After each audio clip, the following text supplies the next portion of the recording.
Após o dilúvio e a renovação da aliança de Deus com a humanidade, o livro de Gênesis nos leva a outro episódio marcante, a Torre de Babel. A terra havia sido repovoada pelos filhos de Noé, e os povos começaram a se multiplicar e a ocupar novas regiões. Mas em vez de se espalharem pela terra conforme Deus havia ordenado, decidiram permanecer juntos em uma única região, chamada Planície de Sinear. Ali, tomados pela ambição e pela soberba, conceberam um projeto grandioso: construir uma cidade fortificada e no centro dela, uma torre tão alta que chegasse até os céus. A intenção não era apenas erguer um monumento arquitetônico, mas criar um símbolo de poder, de independência e de autossuficiência. Em suas próprias palavras, façamos para nós um nome. Aqui nasce não só uma construção, mas uma filosofia de vida que se repete até hoje: o desejo humano de exaltar a si mesmo acima de Deus. O que vemos na Torre de Babel é a tentativa da humanidade de construir sua própria segurança e identidade sem depender do Criador. A torre simboliza o orgulho coletivo, o esforço de se tornar grande, famoso, imortal, pela força das próprias mãos. Mas Deus, que sonda os corações, olhou para aquela obra e viu nela um perigo ainda maior: uma humanidade unida, mas unida na rebeldia. Por isso, ele confundiu as línguas, de modo que já não podiam se entender, e espalhou os povos pela face da terra.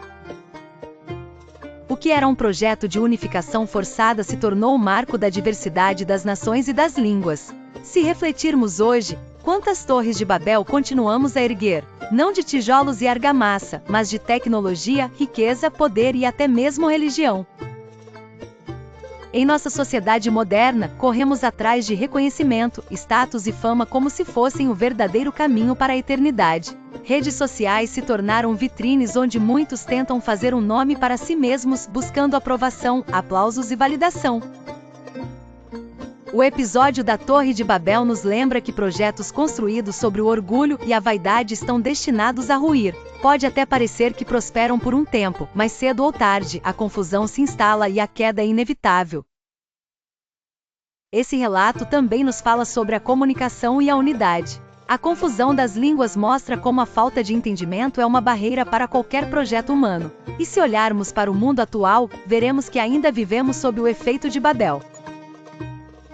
Povos divididos, culturas em conflito, famílias fragmentadas pela incapacidade de se ouvir e compreender uns aos outros. Mas em contraste, séculos depois, em Atos dos Apóstolos, no dia de Pentecostes, o Espírito Santo viria para restaurar a comunicação, permitindo que cada um ouvisse a mensagem em sua própria língua. Isso mostra que onde o orgulho gera divisão, o Espírito de Deus traz reconciliação. O episódio da Torre de Babel nos convida a avaliar as nossas próprias construções. Que tipo de torre estamos edificando? Uma vida baseada em aparências, em fama, em conquistas passageiras? Ou uma vida fundamentada na obediência e na fé em Deus? Porque uma torre pode ser muito alta, mas se não tiver alicerce sólido, não resistirá ao tempo. Babel é o retrato da humanidade que busca subir ao céu pelos seus próprios méritos, esquecendo que o verdadeiro caminho para o céu é Cristo. Assim, mais do que uma história antiga, a Torre de Babel é uma advertência e, ao mesmo tempo, uma oportunidade de reflexão. Ela nos mostra que não fomos criados para competir com Deus, mas para caminhar com Ele. Que nossa vida não deve ser um monumento ao nosso ego, mas um altar de adoração ao Criador.